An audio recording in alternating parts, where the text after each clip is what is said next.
What secret codes are all around us that only people in the know recognize? Comcast has an awesome one. If you call the cancellation line and say I would like to cancel my account, they will offer you premium channels and shit for free. In Indonesia, whenever you're dealing with anyone working in the government, police officers, custom officers, airport security, etc., when they start talking about how strict the rules are or how they need to meet some sort of quota, that means they're expecting a big bribe. I tend to play dumb and go, oh, okay then. I guess I'll just have to throw this thing out / go to court / not bother getting this document. It's fun watching them panic and try to find a subtle way of asking for a bribe without saying they want a bribe. 437,737 means HUP is in online dating. I saw a profile of a girl saying she has 437,737 cats and thought I'm sure that number has some significance. Apparently if a person puts that number in their profile it means they have herpes and they want to let people know without getting embarrassed. I was once on a cruise ship and there was an announcement on the tannoy for the crew. Starlight, Starlight. Some were visibly shaken, and it caused quite a bit of upset. Later discovered that was code for elderly passenger has died. The key had a small onboard mortuary.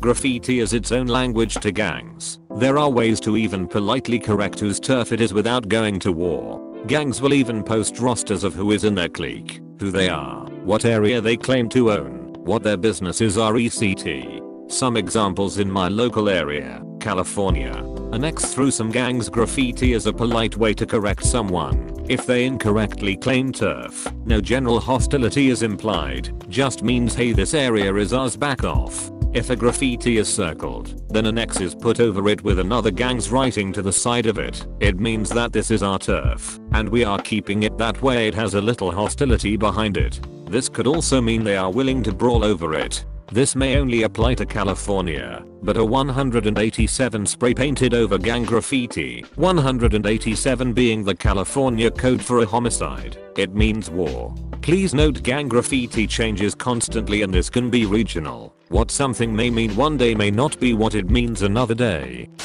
In my office, when someone announces, "Your ride's here," that means somebody unidentified has just walked in. It's a closed, private office with no receptionist or public coming and going. If it's nobody we are expecting, it sounds better than somebody just walked in the door. If you hear waiters and waitresses talking about Canadians in the South, they mean black people. Also, if you hear them say they are in the weeds it means they are so busy they barely know what the fuck is going on and need help. There's the male nod code. I asked a guy what was up with it once, and he explained it like this. Down is a nod of respect, either to acknowledge doing something the nodder approves of, or it denotes a more professional / business only relationship. A nod up is more contextual. If the men know each other the upward nod is like hey, what's up? I acknowledge that we know each other, but have nothing to say right now and or am in a hurry / busy. An upward nod can also be disrespectful and aggressive in ways I don't quite grasp. I guess as a display of dominance, not easy to understand as an outside observer. The color of twist tie on your bread bag indicates which day of the week that bread was made. Easy for grocery stores to spot aging bread on the shelves. When you're at a grocery store and you hear 21 on 9 it means the employee at checkout counter 9 is under 21 years and they need someone over 21 to sell the customer liquor. Live in Illinois, still hear it call out today. Transportation of dangerous goods labels on tanker trucks. ACA UN numbers. 1202 is diesel. 1203 is gasoline. 1075 is propane. 1267 is crude. 1993 is anything flammable. I was driving behind a truck on the highway the other day and didn't recognize 2448. Molten sulfur.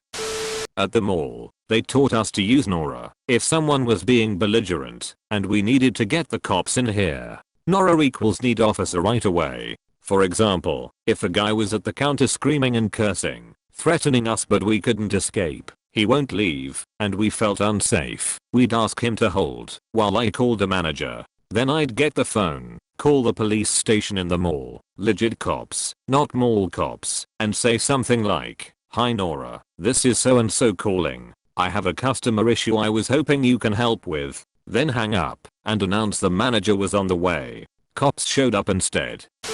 Not so much anymore, but back when everyone had to be secretive about being gay, there were all kinds of signs and signals. My uncle says he kind of misses those days, because it was all like a tightly knit secret club that was strongly bonded, because of the mutual mortal terror of HIV/AIDS when it first appeared. K18. K18s exist all around us nowadays. From simple personal annoyances to world-changing events, K18s have been the source of more fallout in my lifetime than any single other code I can think of, and most people don't know what it is. K18 is a tech support error code for a mistake which occurs roughly 18 inches from the keyboard. Few years ago I worked as a nightclub bouncer, so I could make some extra cash. The code for all security to the dancer floor, because shit is erupting/riot imminent, was for the DJ to play Usher. Yeah. Noticeable because it was an EDM club that had a bad reputation for fighting, and the song was so obviously out of place we'd all be alerted. To this day I can't hear the song without getting a surge of adrenaline and getting ready to brawl for my life. In saying that someone has a house in Virginia, or giving someone a high five on the way in the door, is a way of letting the other responders know that the patient is a bloodborne pathogen risk, i.e. HIV+. Edit. A lot of people are shit talking me for perpetuating a bias against people with HIV. What they are not realizing is that we are not in a hospital room. We're on public. Most patients don't want us announcing to the public that they have HIV or HEP or anything like that. We are also legally obligated to not share that information to the public. Apparently protecting patient privacy isn't important here. HIP or anyone. Those little numbers and letters all over your electronics actually mean useful things. A programmer can use that information to, well, program your electronics, or even debug them, if it's worth it. Although these days people usually just buy something new. The info is there though, if you want to try fixing it instead. Your driver's license number. In many states in the US, your DLAsh is an algorithm based on your name and date of birth. These days, the licensing system generates the number when a new application is created, but back in the day, they were configured manually by the licensing clerk processing the transaction. I worked for my state's DMV for 8 years, and I knew a couple of old-timers who could look at a random name and dob and rattle off the corresponding license number. I never got that good, but I did get to the point that I could look at certain license numbers and tell you the first and last name. I read on a Reddit thread about nonverbal cues once that people will have a rising or higher tone at the end of their sentence if they are lying. I now pick up on this, and it helps me notice when someone isn't telling the truth in their responses. For example, me, we should get pizza for dinner, so, yeah, that's fine, with much higher voice than normal me, are you sure? So, it's just that I don't really feel like pizza, etc. If you're in the know, you can tell a lot about homes, businesses, and other commodes based on the plants growing outside, if you can identify them. For example, if I see a large patch of dollar weed growing somewhere, I know that spot is getting too much water. I can also tell from the weeds which weed killer, or none, are being used. Then there's certain plants that indicate, shall we say, some places where you could obtain some less than legal goods or services. For example, if you notice lots of Sarracenia surrounding someone's yard or garage, it might be safe to assume that location is trying to deal with a fly problem. What activity could be taking place in a suburban neighborhood that would attract that many flies? Could be a whole bunch of things, but none of them are common and many are nefarious. Of course, certain plants emit smells as well. If you know those smells, you can find things. For example, this past summer, while walking through my neighborhood, I detected a faint scent of decaying citrus. This led my nose to a horribly neglected lemon tree growing outside a vacant property. Cleaned my garbage disposal and made it smell nice, haha. Hospital codes. Code blue, cardiac/respiratory arrest code yellow, bomb threat code pink, infant kidnapped, usually from L&D, code purple, missing child code white, IT outage code orange, toxic/radioactive chemical spill code silver, active shooter code 1, slip and fall/faint code internal/external. Undisclosed emergency inside/outside. Utility locating is everywhere. Not sure if rules are international, but us rules are such. Yellow equals gas, red equals electric, orange equals communications, green equals sewer, blue equals water, pink equals engineering. Private work done where actual excavation is not planned. Purple equals irrigation, I believe. So anytime you see these marks, under them is the aforementioned underground utility line. The more you know. Also dial 811 before you dig. Us, it's free. Yes, you. What happens if you knock out the telephone and your poor old neighbor is calling 911? Blood on your hands for being the fool. The code printed on your beer cases or the bottom of cans, etc.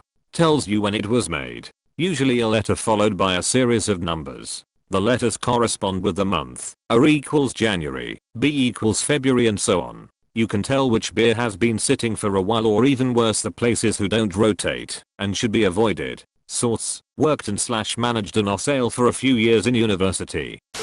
UPC codes of certain things like this. If I remember correctly, the first half signifies a vendor and the second half is the product. The last small number is a checksum to verify the other numbers were read correctly. I vaguely remember when researching couponing that there was some trick there too, that the UPC code on the coupon could be read to see if the coupon was valid for a single product or a whole family, but I could be remembering that one wrong. In the UK, a tannoy announcement that calls for a Mr. Sands to come to X location is code for a fire/bomb threat in that area. This is because Sands is one of the most uncommon names in the UK, so it's very unlikely this chap's gonna turn up at the location, especially if it's on fire. I was in Waterloo Station and had a Mr. Sands call to platform 2 once and noped the fuck out. Little while later, and the station was closed. In court, a lawyer firmly stating my client was at the library at the time of the murder is subtly different from my client tells me that he was at the library at the time of the murder. There are numerous variations on this, such as my client would say, or my client has just informed me, with added inflection and emphasis. Each conveys a particular message to the judge given the circumstances. Many Irish people and Irish Americans will be familiar with the claddagring. Most people don't realize that the way you orientate the heart and crown has different meanings. Heart facing out, worn on right hand, single. Heart facing in on right hand, in a relationship. Heart facing out on left hand, engaged. Heart facing in on the left hand, married. At the night markets in Malaysia, the shop owners give you different colored bags depending on how good of a haggler you are, to warn other shop owners.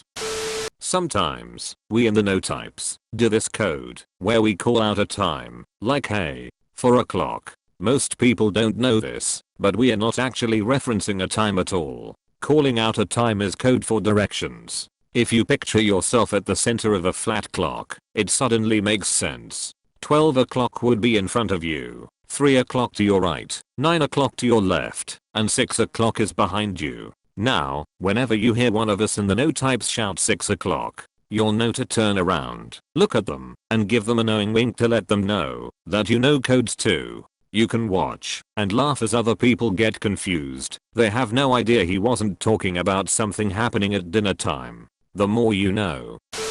Canadian engineers receive an iron ring once they've been certified. It goes on the small finger of the dominant hand. It doesn't have to be iron, but most are. Also in Canada, if you see a license plate which follows the pattern VE*** or VA***,